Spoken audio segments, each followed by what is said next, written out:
عجیبترین خانه های جهان. یک، خانه بوینگ 727.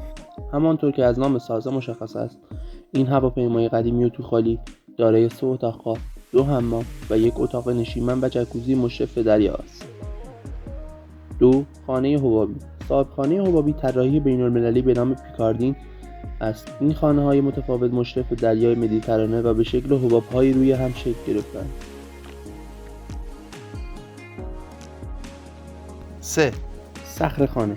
این خانه یک از وحشتناکترین خانه‌ها به حساب می‌آید، زیرا خانه‌ای است که به طور کامل ساخته و سپس در دامنه کوه آویزان شده است. این خانه از 5 طبقه تشکیل شده، در حالی که ورودی آن خلاف سایر ساختمان‌ها روی به پشت بام است. 4. خانه خورشیدی.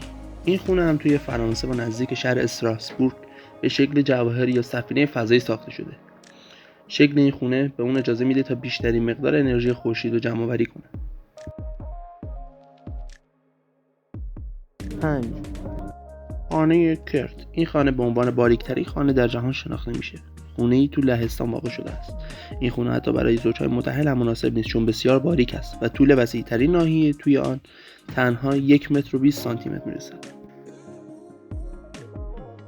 خانه وارونه در روستای کوچک توی لهستان به سفارش دانیل شاپیوسکی ساخته شده و یکی از مقاصد گردشگران است. البته بعد از ساختن این خانه معماران دیگر نیز دست به کار شدند. خانه‌های وارونه زیادی را طراحی کردند.